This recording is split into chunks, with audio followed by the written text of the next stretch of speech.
Շնորհակալություն, հարգելի գործընկերներ, սիրելի հայրենակիցներ, օրենքի նախագիծը վերաբերում է բավականին մի տեխնիկական հարցի, որի վերաբերյալ փաստացի ունենք տարատեսակ մեկնաբանություններ, որը առաջացել է, որքանով որ հիշում եմ, 2015-16 թվականից, այսինքն ձևակերպումը օրենքում, որը ընդունված է ընդհանուր օրենքը 2002 թվականին, խնդիր չէր առաջանում մինչ իմ կողմից վկայակոչած ժամանակահատված։ Հարցը ինչին է վերաբերում։ Պատգամավորները, ինչպես նաև այլ պաշտոնյաներ, իրավունք ունեն անարգել, մուտք ու ելք գործել ցանկացած փակ հաստատություն, լինի դա քրեակատարողական հիմնարկ, լինի դա ԶՊՎ եւ այլն։ Եվ տրամաբանությունը նրանում է, որ պատգամավորը լինելով ներկայացուցչական մանդատով օժտված պաշտոնյա, լինելով ժողովրդի կողմից ընտրված, պետք է ունենա նաև հետադարձ կապ ապահովելու հնարավորություն, այդ թվում նաև փակ հաստատություններում գտնվող անձանց հետ։ Այնպես է ստացվել, որ օրենքի մեկնաբանությունը իրացվում է այն տրամաբանությամբ, որ մուտք ու ելքը եւ անձին տեսնելը լրիվ տարբեր հասկացություններ են։ Ինքնին տարբեր են թե ոչ, այդպես է թե ոչ, անհրաժեշտ է այդպես մեկնաբանել թե ոչ, տրամաբանությունը մեր առաջ քաշած այն է, որ այսպիսի խնդիր չլինի, որ պատգամավորը երբ մուտք է գործում քրեակատարողական հիմնարկ, ոչ թե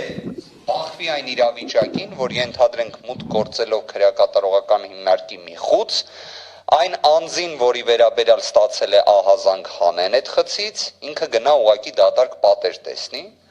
այլ վիճակը չլինի, որ մարդը կարողանա այդ ժամանակ նույն քրեակատարողական հիմնարկի ներկայացուցիչների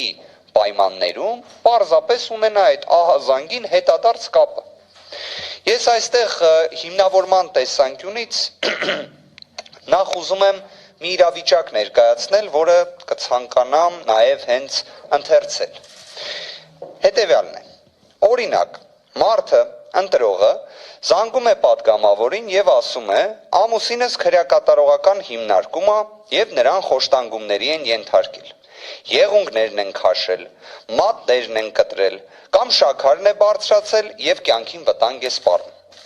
Պատգամավորը գնում է, մտնում է քրեակատարողական հիմնարկ եւ ասում է. ես եկել եմ այսպիսի ահազանգի վրա եւ ուզում եմ տեսնել այդ կալանավորված անձի մատերը տեղն են թե չէ։ Քրեակատարողական հիմնարկը արգելում է, ասում է չէ, որովհետև քննիչը արգելել է տեսակցություն այս կալանավորված անձի հետ։ Բա մենք ինչ ենք ասում։ Ասում ենք մենք այդ մարդու հետ տեսակցություն չենք ուզում։ Մենք ուզում ենք տեսնել այդ մարդուն ի վերջո խոշտանգել են թե չէ։ Այդ մարդու մատները կտրված են թե չէ։ Կենթանի է թե չէ։ Այդ մարդու ձեռքը ջարդած է թե չէ։ Սովի է մատնված, սննդից զրկված է թե չէ։ Եվ ըստ էության ստացվում է մի իրավիճակ, որ արհեստական խոչընդոտներ են ստեղծվում այս երաշխիքի իրացման ճանապարհին։ Ես կարծում եմ սա աբսուրդ է եւ մասնավորապես ԱԺ պատգամավորների կիրառական իրավունքների կոպիտ սահմանափակում եւ սա պետքա վերացվի։ Սա սենց կարելի ասել կիրառական իրավիճակը նկարագրելու տեսանկյունից կարծում եմ բավականին հաջողված մեջբերում էր, բայց ուրիշ նաև իրավական հիմնավորում եմ ուզում ներկայացնել, ուզում եմ տեղեկացնել սիրելի հայրենակիցներ, որ կառավարության դիրքորոշումը այս հարցի վերաբերյալ այն է, որ օրինակ քննիչը քրեադատավարական զուտ ընթացակարգով գործողություն իրացնելու դեպքում ավելի կարևոր դերակատարում պետք է ունենա, քան ներկայացուցչական մանդատով օժտված պատգամավորը, որը ուզում է գնա տեսնի այդ ի վերջո կալանավորված կամ ձերբակալված անձը ինչ իրավիճակում է գտնվում։ Սա էլ կարծում եմ նաև տրամաբանությունից դուրս է այնքանով, որ ենթադրաբար ռիսկը, որը պետք է զսպեն այն է, որ պատգամավորը եթե գնում է տեսակցությունները սահմանափակված անձին տեսնելու պայմաններում, ինչ պետք է անի։ Օրինակ, պետք է գա եւ քննությանը խոչընդոտի, օրինակ գնա այդ անձին ասի, գիտես ինչ կա, դու ցուցմունք մի տու կամ ցուցմունք տու, այն պատգամավորը, որը նման գործողություն կանի, դա քրեորեն հետապնդելի արարք է լինելու։ Այսինքն դրա կանխարգելման մեխանիզմները այսպես թե այնպես կան։ Եվ երկրորդը, այդ երբ բանից է պատգամավորի գործունեությունը մեղավորության կանխավարկածով դիտարկվում։ Եվ իրավական մեկ հիմնավորում եմ ուզում նշել, այս նախագիծը եթե չի ընդունվում, մենք ունենում ենք մի աբսուրդային իրավիճակ, որ Հայաստանի Հանրապետության սովորական քաղաքացիների եւ դատական իշխանության ներկայացուցիչ դատավորների ԲԴԽ-ի հետ փոխհարաբերություններում ունենում են խտրական իրավիճակ։ Պարզաբանեմ ինչու։ Դատական օրենսգիրք սահմանադրական օրենքը 51-րդ հոդվածով հետևյալ ռեժիմն է նախատեսում։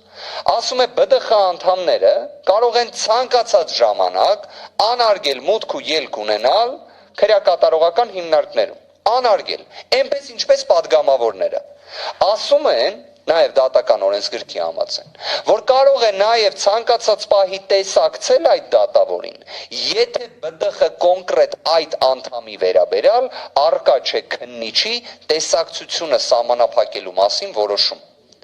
Ոչ թե առհասարակ տեսակցությունները սահմանափակելու, այլ կոնկրետ այդ ԲԴԽ անդամի։ Հիմա ստացվում է ռեժիմը, որով ԲԴԽ անդամն է կարողանում մուտք ու ելք եւ տեսակցություն ունենալ քրեակատարողական հիմնարկներում կամ փակ հաստատություններում, ավելի մատչելի է լինում, քան падգամավորի դեպքում։ Այն պարագայում, որ падգամավորն է միակ այն պաշտոնյան, որը օժտված է ներկայացուցչական մանդատով։ Գտնում եմ, որ նախագիծը